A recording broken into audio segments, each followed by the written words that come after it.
লালমনিরহাট জেলা বাংলাদেশের উত্তরাঞ্চলের রংপুর বিভাগের একটি প্রশাসনিক অঞ্চল। এই জেলার ইতিহাস বেশ পুরনো এবং এর নামকরণের পেছনেও রয়েছে আকর্ষণীয় কিছু গল্প। নামকরণ।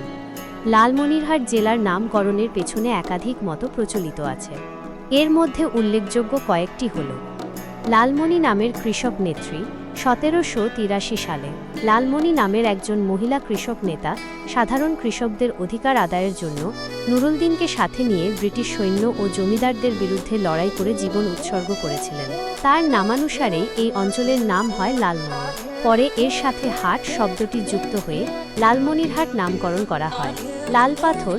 এই অঞ্চলের মাটির নিচে লাল পাথরের অস্তিত্বের কারণে এর নাম লালমনি হয়েছে বলেও অনেকে মনে করেন। ব্রিটিশ রেলওয়ের অধিগ্রহণ। অন্য একটি মতানুসারে ব্রিটিশ রেলওয়ে যে মহিলার জমি অধিগ্রহণ করেছিল তার নাম ছিল লালমনি। তার অবদানের স্বীকৃতিস্বরূপ এলাকার লোকজন এই জায়গার নাম রাখে লালমনি। ঐতিহাসিক পটভূমি। লালমনিরহাট অতীতে কামরূপ রাজ্যের অংশ ছিল। পরবর্তীতে এটি কোচবিহার রাজ্যের অংশ হয়।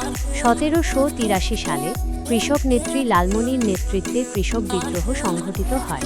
1947 সালে দেশভাগের পর লালমনিরহাট পূর্ব পাকিস্তানের অংশ হয়। 1971 সালে বাংলাদেশের স্বাধীনতা যুদ্ধের সময় এই অঞ্চল গুরুত্বপূর্ণ ভূমিকা পালন করে। 1984 সালে লালমনিরহাট জেলা হিসেবে আত্মপ্রকাশ করে। গুরুত্বপূর্ণ স্থান ও স্থাপনা: বুড়িমারি স্থল বন্দর, 3 বিঘা করিডোর, লালমনিরহাট জেলা জাদুঘর, তিস্তা নদী। লালমনিরহাট জেলা তার প্রাকৃতিক সৌন্দর্য, ঐতিহাসিক তাৎপর্য এবং সাংস্কৃতিক ঐতিহ্যের জন্য পরিচিত।